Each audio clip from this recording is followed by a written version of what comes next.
प्रभु के मधुर नाम में आप सबों को जय मसीह की। परमेश्वर का धन्यवाद हो। एक बार फिर परमेश्वर ने मौका दिया कि हम परमेश्वर के वचन से प्रकाशित वाक्य की अंतिम दिनों के कुछ चीज़ों के ऊपर गौर करें। आजकल हर तरफ एक ही बात कही जा रही है, दुनिया का अंत होने वाला है। और हर बिरादरी का आदमी कह रहा है दुनिया का अंत होने वाला है। लेकिन हम मसीहों के पास एक बहुत बड़ी गवाही है, एक बहुत बड़ा चैलेंज है। साथ में हमारे पास हमारी धर्म पुस्तक बाइबिल हाथों में है, और जो बार बार ये बता रही है कि हम खड़े कहाँ हैं, आज हमारी स्टेज क्या है, हम अपने जीवन में किन चीज़ों को सामने होता हुआ देख रहे हैं।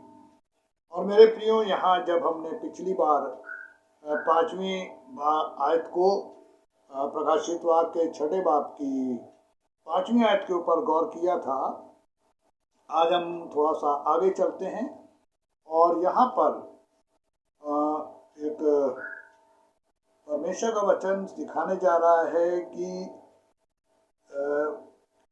मेमने ने मुहर खोली तो यूहन्ना ने क्या देखा। चलिए चलते हैं 5वीं आयत में, वहाँ लिखा हुआ है, और जब उसने तीसरी मुहर खोली तो मैंने तीसरे प्राणी को ये कहते सुना, आ, और मैंने दृष्टि की और देखो एक काला घोड़ा। इसको हम लोगों ने शुरू किया था, काला घोड़ा। और मेरे प्रियो, यहाँ पे 5वीं आयत में जब हम जाते हैं तो यहाँ पर भी एक काले घोड़े को बहुत खुले रूप से समझाने की कोशिश की गई है।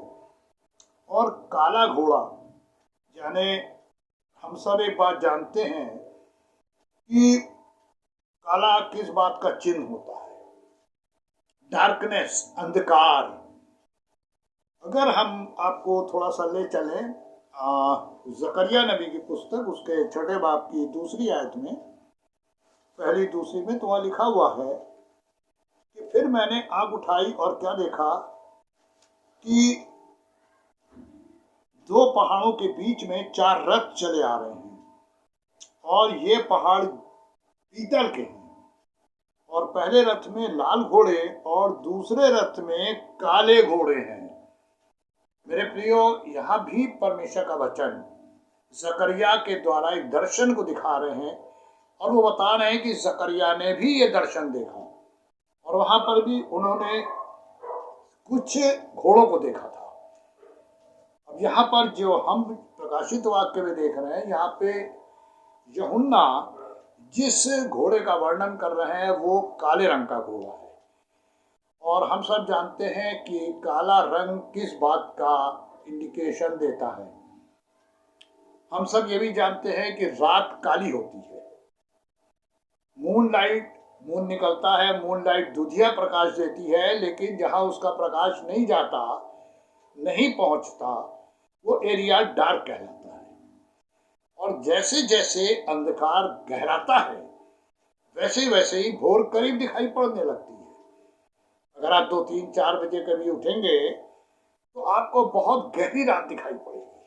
कुत्तों का रोना, चिड़ियों का कोई चहचहाना नहीं होता है, लेकिन कुत्तों का रोना और अजीब अजीब सी आवाजें सुनाई पड़ती हैं। जो भी हॉरर चीजें होती हैं उनके लिए रात ही होती है।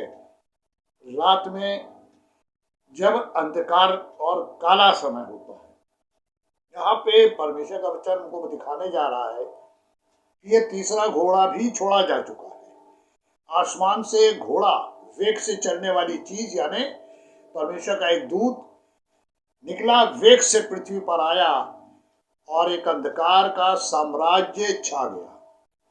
आवाज, सीधी सी बात है कि जिस युग में हम जी रहे हैं, पूरे संसार में काला घोड़ा फैला हुआ है। यानी कोई भी देश अंधकार के कामों को तज नहीं पा रहा है। हर देश में बहुत सी ऐसी गंदगी फैल गई है जो अजीब तरीके से लोगों को अपने ग्रिप में ले रही है। और यहाँ वचन यही बता रहा है कि एक काला घोड़ा है, और आगे लिखा है, और उसके सवार के हाथ में एक तराजू है। और तराजू हम सब जानते हैं किसी चीज को तौल के देने का एक चिन्ह होता है। और ताजुब की भी चीज ये भी है कि हमारे अपने यूपी में तो हम लोग जो रहते हैं जानते हैं कि यहाँ पे गोभी या कुछ ऐसी सब्जियां हैं जो तौल के नहीं पर पीस बिकती हैं। लेकिन मेरे प्रियो, जब मैं राजस्थान गया तो बीकानेर में मैंने देखा कि वहां मैंने जब गोभी का दाम पूछा तो दुकानदार ने मुझसे कहा, साहब किलो में है। मैंने कहा कि ऐसे नहीं देते आप लोग। बोले नहीं साहब, आपको कितना भी चाहिए, 250 ग्राम, आधा किलो, 1 किलो, ये गोभी हम काट के तौल के देंगे। मेरे प्रियो, हमको भी बहुत, मुझे भी बहुत ताजुब हुआ, क्योंकि हमारे यहाँ ये तौल के नहीं बिकती है। फूल गोभी है, पत्ता गोभी है, ये सब चीजें तौल के नहीं बिकती है। अब हमारे भारत में ही बहुत से प्रोविंस में ही तौल के बिकती है, दिल्ली में भी तौल के बिकती है। आज हम इस काले घोड़े के साथ एक हाथ में उसके सवार के तराजू देख रहे हैं, और तराजू का चिन्ह ये है कि हर चीज तौल के मिलने लगेगी। खाना भी अब तौल के मिलने लगा है।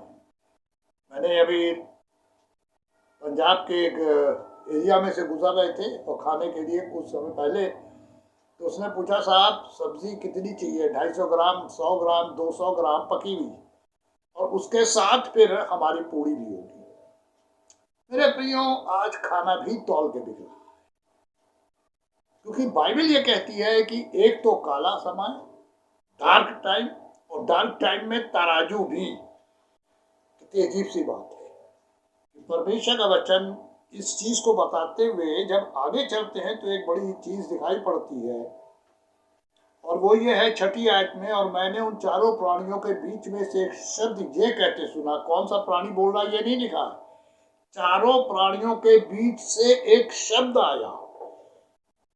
चारों प्राणी परमेश्वर के सामने हैं, और उनके बीच में से एक शब्द आया, और बाइबल के हिसाब से ये दिखाई पड़ता, सुनाई पड़ता, समझ में आता है कि कोई स्वर्गदूत की आवाज है जो एक आज्ञा दे रहा है।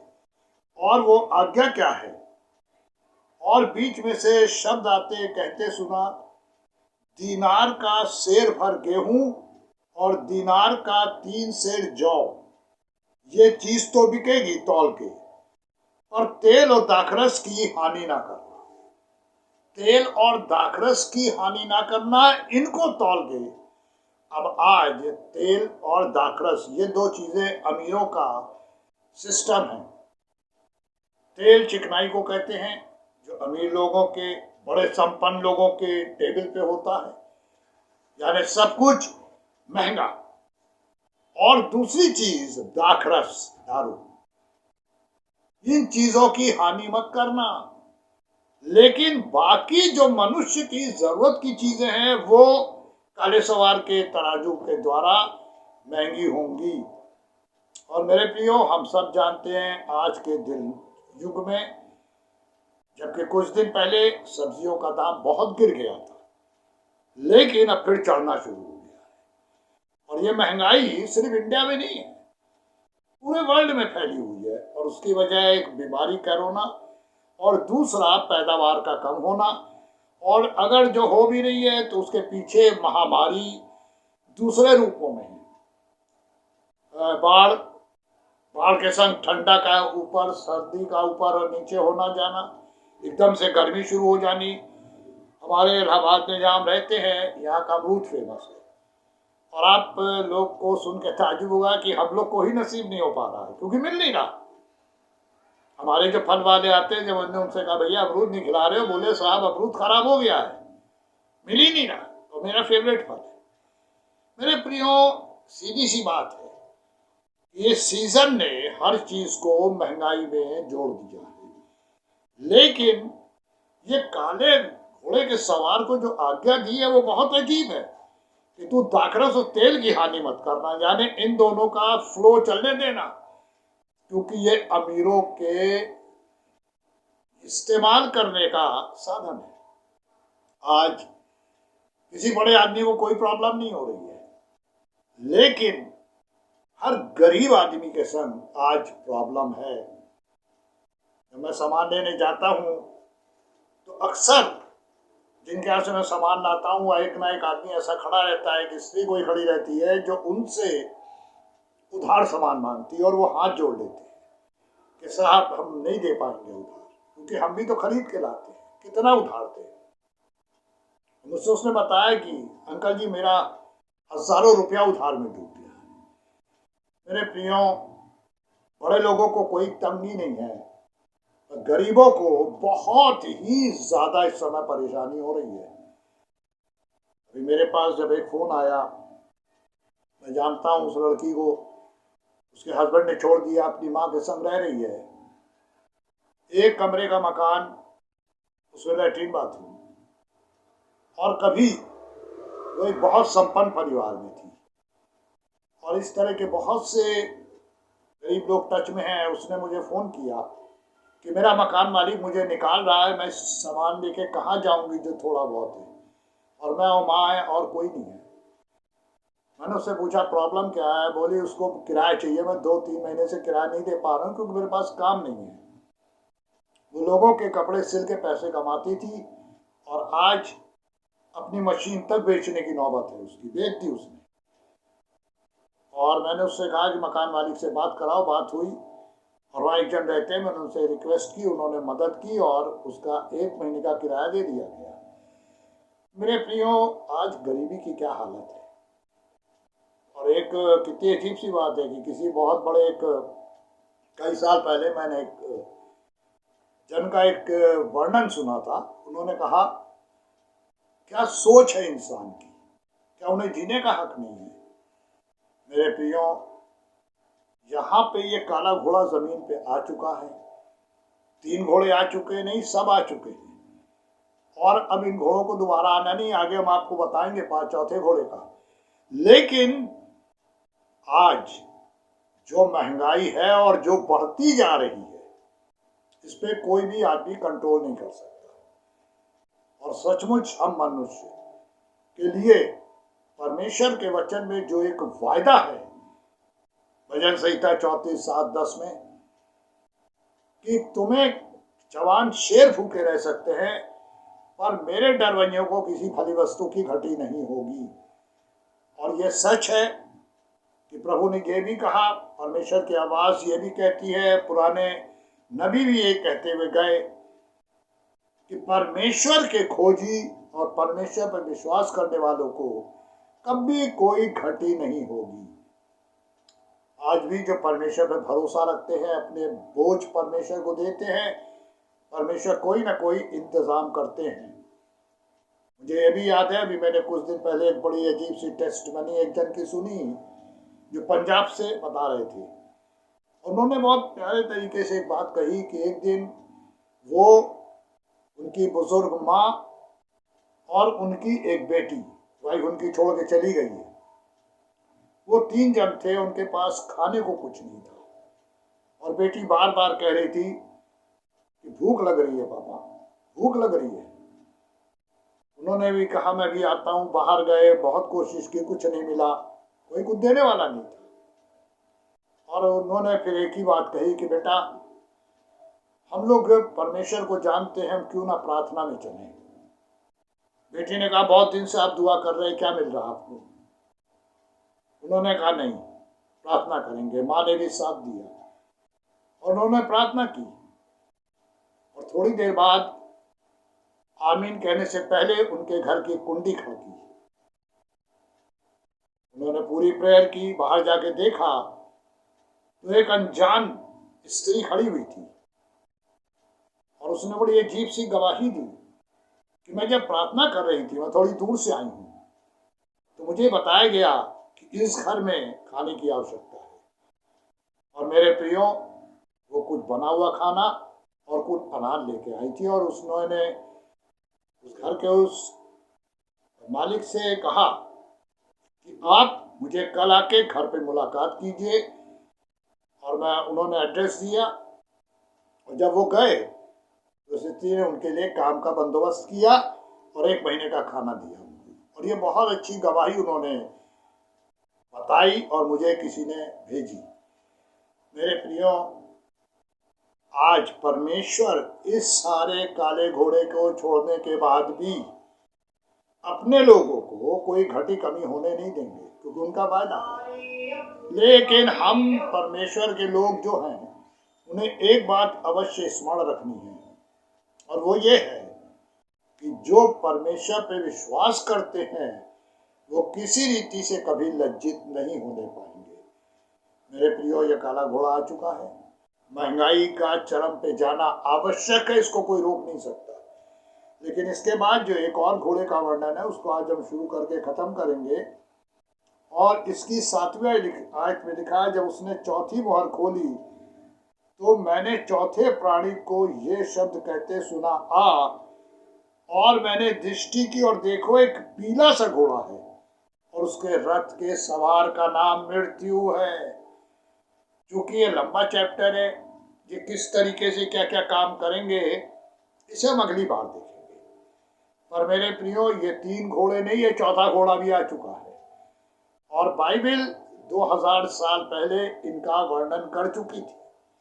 और आज जिस युग में हम हैं, ये फिर से हमको चेतावनी दे रहा है कि हम अलर्ट हो जाए। वी शुड बी अलर्ट, हमें चौकन्ना हो जाना है, क्योंकि हमारे पास एक बहुत बड़ा सहारा है और वो है हमारे परमेश्वर। हम अपनी बातें अगर अपने परमेश्वर से कहेंगे तो हमारा ये विश्वास है, और खासतौर से मुझे ये पूरा विश्वास है कि परमेश्वर हमारी मदद हर तरीके से करेंगे। अभी मेरे पास एक जन की फोटो आई है और उनके मुंह से खून आ रहा है, वो यूपी के ही हैं और उनके मुंह से खून आ रहा है, यंग है, उनका अल्ट्रासाउंड और बाकी सब हो चुका है, एक्सरे हो चुका है, कहीं कोई प्रॉब्लम नहीं है, पर खून आ रहा है। और अभी उनके 2 साले जो जॉब करते हैं अलग अलग जगहों पे, वो आए और उन्होंने मुझसे शेयर किया, क्योंकि अक्सर ऐसे लोग जो मुझे जानते हैं वो आते हैं और प्रेयर के लिए बताते हैं। अभी उनकी फोटो भी आ गई जो मुरादाबाद में है, और मैंने उनकी फोटो देखी, मैंने कहा शाम को मैं बात करूंगा, पहले प्रेयर करूंगा। मेरे प्रियो, ये सब काला ही घोड़ा तो है, पीला घोड़ा तो है जो हमको मौत की गोद ले जा रहा है। हम तैयार हो जाए, क्योंकि वचन में लिखा है। हम आपको एक अंतिम आयत पढ़ के सुना देते हैं जल्दी से। यूहन्ना 9:31 ये कहती है कि परमेश्वर पापियों के नहीं सुनता, लेकिन यदि कोई उसका भक्त है और उसकी इच्छा पे चलता है, वचन ये बताता है कि वो उसकी सुनता है। सबकी नहीं सुनते हैं परमेश्वर, लेकिन उनकी अवश्य सुनते हैं जो परमेश्वर के भक्त हैं और जो परमेश्वर की इच्छा पे जीवन गुजार रहे हैं, और जिन्हें इस बात का भरोसा है कि जवान शेर भूखे रह सकते हैं, वो कभी भूखे नहीं सोएंगे। हाँ मेरे प्रियो, परमेश्वर बहुत अद्भुत तरीके से अपने काम को कर रहे हैं, करते आए हैं और करते रहेंगे, ये मेरा भरोसा है। मैं यही रिक्वेस्ट करता हूं हर एक से जो वचन सुनता है कि प्रैक्टिकल एक्शन वाला भरोसा रखिए, शब्दों से कहने वाला नहीं। मार्थे ने कहा मैं जानती हूं, मरियम ने भी यही बोला था जब लाजर मर गया, पर यीशु मसीह ने क्या कहा था, यदि तू भरोसा रखेगी तो तू वो देखेगी जो तू सोच नहीं सकती। लाजर जिंदा हो गया। मेरे प्रियो, हमारे खत्ते चाहे मरे हुए हों, हमारे गुल्लक चाहे मरे हुए हों, चाहे हमारे घर की हर चीज खत्म हो रही हो, लेकिन अगर हम परमेश्वर में भरोसा रखेंगे तो जी उठेगी हर चीज। लाजर जिंदा हुआ, 4 दिन का मरा हुआ, तो क्या हमारे अंदर घर में की चीजें जिंदा नहीं होंगी? परमेश्वर सब कुछ कर सकती है। बस एक बात याद रखनी है, वो है परमेश्वर पे भरोसा। और इसी विश्वास के साथ इस वचन को हम खत्म कर रहे हैं कि परमेश्वर आपको आशीष दे। और ये याद रखिए, विश्वास कर्म बिना मरा हुआ है, इसलिए अपने कर्मों से विश्वास को दिखाएं और ये विश्वास रखें कि ये सारी चीजें, ये सारे चिन्ह पूरे होते जा रहे हैं। परमेश्वर आपको आशीष दे। आमीन।